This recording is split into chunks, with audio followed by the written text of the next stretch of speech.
सागर एक जगह है मध्य प्रदेश में, वहां पर एक बिहारी जी का मंदिर है।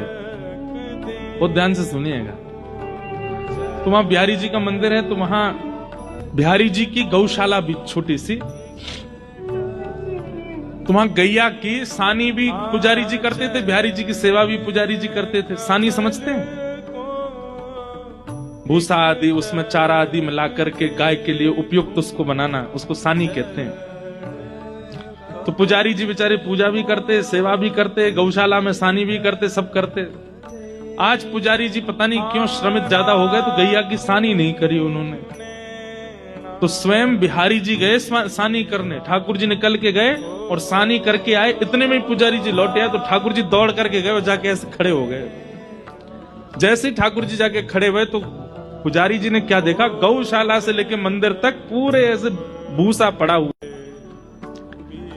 मंदिर में जैसे ठाकुर जी को था, ठाकुर जी के हाथ पर गैया की सानी के सब भूसा लगे हुए थे। पुजारी जी समझ गए, बोले जय जय, आज मैं भूल गया तो आप सानी करके आए गैया की।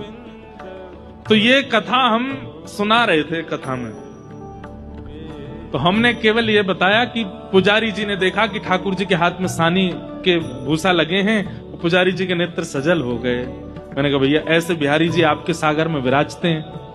अब इतना कहकर के कथा विश्राम हो गई। हम जैसे जाने लगे, एक बालक दौड़ा दौड़ा आया, बोले महाराज जी आपने क्या कर दिया? मैंने क्यों?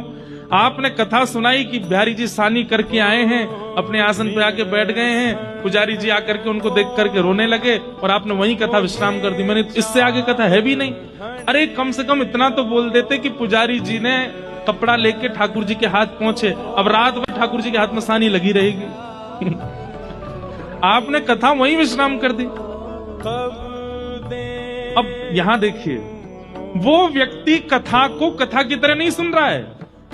वो व्यक्ति कथा को ऐसे सुन रहा है कि प्रत्यक्ष लीला हो रही है, महाराज जी उसको बता रहे हैं, और महाराज जी ने ठाकुर जी के हाथ से सानी की भूसा हटाए नहीं। अब रात भर ठाकुर जी उसमें, उसकी वो बात मेरे ऐसे घर कर गई कि घर जाकर के कक्ष में बैठ के अपना आसन बिछा के मैंने फिर कथा करी। और कथा में फिर हमने कहा अकेले ही कि पुजारी जी गए और फिर बिहारी जी के हाथ में जल से थोड़ी वो सानी पहुंची, और उसके बाद बिहारी जी की शयन आरती करा के सुलाया।